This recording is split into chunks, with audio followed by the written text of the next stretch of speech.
गुना ज्यादा होलनाक और लर्जाखेज है। एक अकेली लड़की को 200 से जायद भेड़ियों ने 8 माह तक मुसलसल ज्यादती का निशाना बनाए रखा है। एक अकेली लड़की को, दोबारा आपको बता रहे हैं, 200 से जायद भेड़ियों ने 8 माह तक मुसलसल ज्यादती का निशाना बनाए रखा है। आज के प्रोग्राम में बताएंगे कि कैसे कानून के मुहाफिज ही कानून के मुजरिम बन गए, कैसे 20 साला इस लड़की को, मुसरत शाहीन को, मुलाजमत का झांसा देकर मुसलसल ज्यादती का निशाना बनाया गया। न सिर्फ जाली सिक्योरिटी एजेंसी के नौसरबाज मालिक खालिद शहजाद गुज्जर ने इसे ज्यादती का निशाना बनाया, बल्कि एएसआई महरुल्लाह बख्श समेत पुलिस के कई बड़े और छोटे से छोटे अहलकार ने इस बहती गंगा में अपने हाथ धोए।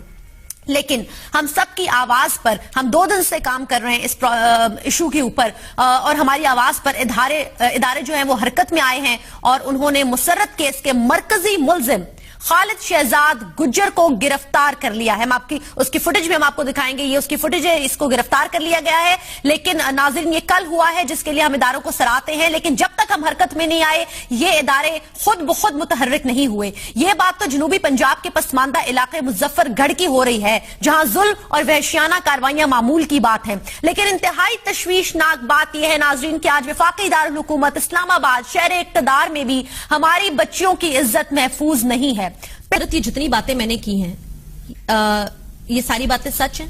जी हाँ। आपके साथ ये जो इतना बड़ा सानहा हुआ, आप मुझे ये बताएंगी कि तकरीबन कितने अफराद आप पहचान सकेंगी अगर आपके सामने लेकर आए जिन्होंने आपके साथ ज्यादती की? हाँ जी, मैं उनको पहचान लूंगी जब वो मेरे सामने आएंगे। इनकी तादाद में तो बता सकती हूँ 100-200 के करीब है, इससे भी ज्यादा हो सकती है। डेली के 5-6 आदमी को आना और मेरे साथ रेप करना, बहुत बुरे तरीके से पेश आना। अच्छा, ये जो जितने लोग आपके साथ आते थे ये रोज नए लोग होते थे? हाँ जी। 5 से 6 डेली? हाँ जी। मुसलसल 8 माह तक? हाँ जी। अच्छा, आप कैसे गई इस बंदे के हत्थे, कैसे चढ़ी आप? मैं, जैसे दोस्ती होते हैं तो हमारा गरीब खानदान से ताल्लुक है, तो मैं इनके पास जब गई, मेरे दोस्तों ने मुझे बताया, उनसे कुछ मैंने बताया कि हम मुसलसल मामू के घर रह रहे हैं। हमारे वालिद साहब ने हमें छोड़ दिया था जब मैं 2 साल की थी, तो उन्होंने मुझे इनके ऑफिस के बारे में बताया। जब मैं वहाँ आप नौकरी के लिए गई और आप बहन भाइयों में सबसे बड़ी हैं, और आपके 3 छोटे भाई हैं, तो आपने नौकरी की गर्ज से घर को सपोर्ट करने के लिए आपने नौकरी शख्स के पास इख्तियार की जो कि सिक्योरिटी कंपनी का मालिक था? हाँ जी। अच्छा, क्या काम इसने कहा आपको देगा ये? इन्होंने मुझे कहा कि आपको फील्ड वर्क में भेजेंगे, मैडम से मुलाकात करवाएंगे, तो आप चले, हम आपको मैडम से मुलाकात करवाएंगे। आपको नौकरी पे रख लिया इसने? हाँ जी। 10,000 तनख्वाह। ये आपको फील्ड के बहाने फील्ड में लेकर गया, उसके बाद ये आपको एक घर में ले गया? घर में ले गया और मुझसे वहाँ जबरदस्ती की ज्यादती की पिस्टल वगैरह दिखाना और मेरी नंगी मूवीज वगैरह बना ली, जिसपे इसने मुझे धमकाने की कोशिश की कि अगर किसी को बताया तो मैं आपको यहीं पे फैर मार दूंगा। जहाँ बात तक कि इसके पास शराब वगैरह बहुत थी और असला वगैरह तो बहुत ज्यादा था, जिसकी वजह से ये हर बात मुझ पे पिस्टल लेके धमका के बात करता था। फिर उसके बाद ये मुझे उसी कमरे में बंद कर दिया है। जब ये आपसे ज्यादती करवाता था जिन लोगों से, ये पैसे लेता था उनसे? हाँ जी, ये उनसे पैसे लेता था और वो ना इनसे शराब वगैरह भी लेते थे, और ये उनसे पैसे 3-3, 4-4 हजार तक एक आदमी दे देता था इसको। क्या पुलिस मुलव्विस थे इस सारी कार्रवाई में? हाँ जी, मैंने काफी सारे पुलिस वाले थे जिन्होंने पुलिस वाली वर्दियां पहनी हुई होती थी और आ जाते थे, और बाकी काफी लोग थे जो बड़ी बड़ी गाड़ियों पे आते थे और मेरे साथ जेब करते थे। कोई अपने आप को क्या आपको इज्तिमाई ज्यादती का निशाना भी बनाया गया? हाँ जी। 1 से ज्यादा अफराद एक वक्त में आपके साथ ज्यादती की? हाँ जी, 5-5, 6 रोज के आना जाना था उनका। यहाँ तक कि मुझे टैबलेट वगैरह भी दी गई और मुझे काफी होश तक भी नहीं होता था मुझे मैं कहाँ हूँ और कहाँ नहीं हूँ। कभी वहाँ से मैंने भागने की कोशिश की लेकिन मैं नहीं भाग सकी। इन बगातियों ने मुझे बड़े बुरे तरीके से। इसने आपके साथ निकाह भी किया?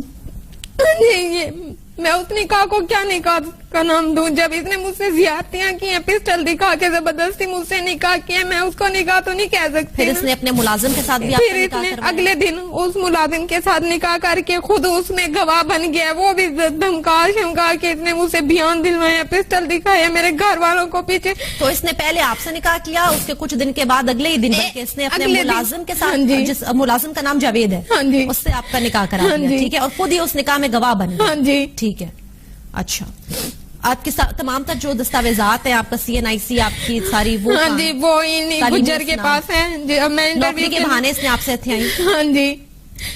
ब्लैंक चेक्स के ऊपर इसने आपसे साइन भी लिए। हाँ जी। आपकी चेकबुक आपके बैग में थी उस दिन गलती से, राइट? हाँ जी। जिस पर इसने आपके सिग्नेचर और आपकी जमा पूंजी आपकी पूरी जो 83,000 थी गालिबन, हाँ जी। वो सारी इसने उन चेक्स के थ्रू निकलवा ली अपने मुलाजिम के अल्ताफ के थ्रू। लेकिन मुझे नहीं पता कितनी निकलवाई है अभी तक। जब मैं वहाँ से भागी हूँ तो मुझे अपने ही वो था कि मैंने बस अपने लिए और दूसरी लड़कियों की जान बचाने के लिए कि ताकि मैं इनके चुंगल से भागी हूँ, दूसरी लड़कियों के साथ ऐसा ना हो, मैं फौरन जाऊं।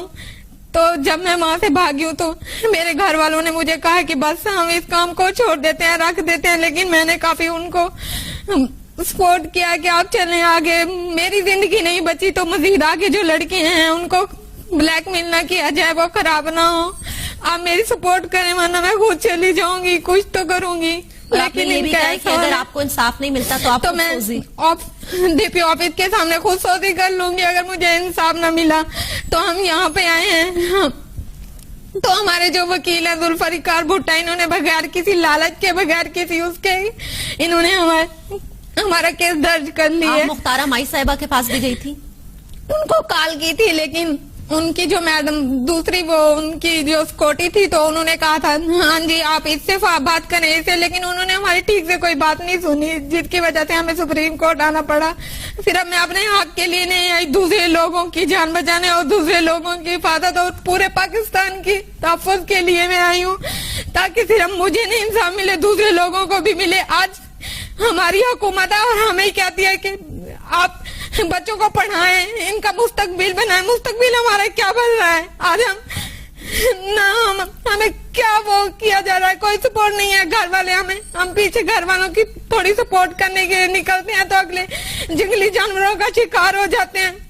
ये कोई गरीब जिंदगी है कि खानदान क्या गरीब लोग ये काम नहीं कर सकते, अपने वालिदैन का साथ हाथ नहीं पटा सकते।